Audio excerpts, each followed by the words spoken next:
السلام عليكم، عاملين ايه؟ الريفيو النهارده هيكون عن سيرم لوريال الفيف اللي هو الاكسترا اورديناري اويل. السيرم ده زي ما احنا شايفين ان هو مكتوب عليه نعومة فائقة ولمعان فريد. مش بس كده، ده هو بالسبع زيوت المغذية.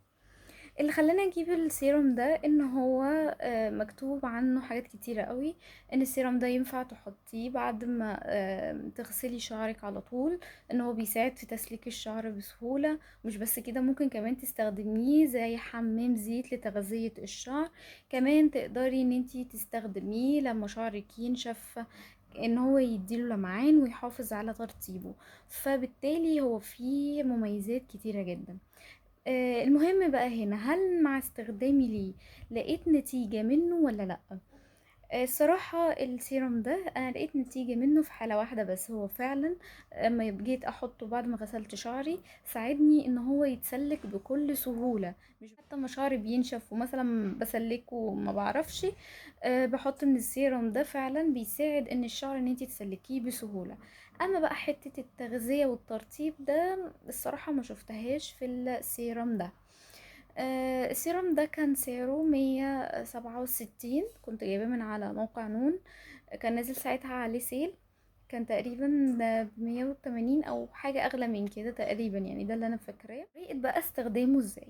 انت بتاخدي منه حوالي 4 5 نقط كده على كف ايدك، وبتدلكيه بايديك الاتنين، وبعد كده تبدأي تحطيه. ما تجيش جنب الفروة، لا انت بتحطيه على شعرك كله لحد نهايته، وهكذا تدخليه بين خصلات شعرك، وتبدأي تسلكي شعرك عادي.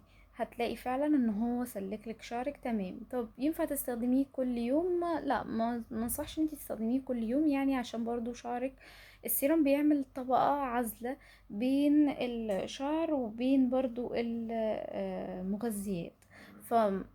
فتستخدميه يوم ويوم احسن طبعا. والافضل زي ما قلتلك، وقت ما تلاقي بس شعرك انتي مش عارفة تسلكيه استخدمي السيرم ده على طول. بينعم ولا لا؟ لا الصراحة مفيش تنعيم، يعني شعرك زي ما هو مجرد بس عامل لتسليك الشعر، بيساعدك ان انتي تسلكي شعرك بسهولة. بكده اكون خلصت لكم الريفيو عن سيرم لوريال الفيف اكسترا اورديناري اويل، اللي هو بالسبع زيوت المغذية.